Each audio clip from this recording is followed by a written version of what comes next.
আমি গুম হয়ে যাওয়া যে পরিবারগুলো তাদেরই একজন।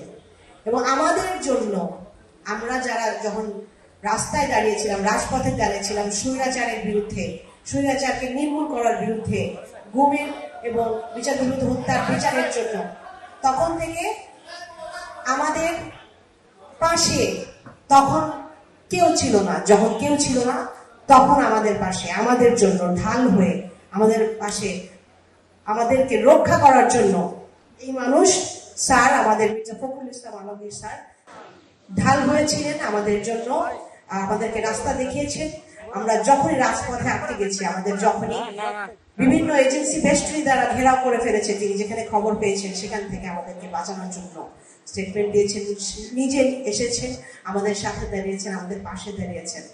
আমার মনে আছে, আমি শুধু একটা ঘটনা বলবো, আমাদের মরহুয়া দেশনেত্রী বেগম খালেদা জিয়া তিনি যখন আমাদেরকে একটা পরিবারকে দেখতে আসেন, যখনই ইফতারের আমাদেরকে একসাথে সামিল করেন, আমার স্যার তার সামনে যখন আমাদেরকে নিয়ে যান, আমাকে পরিচয় করেন দেওয়ার সময় একটা কথাই বলেছিলেন, সানজিদা হচ্ছে আমাদের ওয়ান ম্যান আর্মি।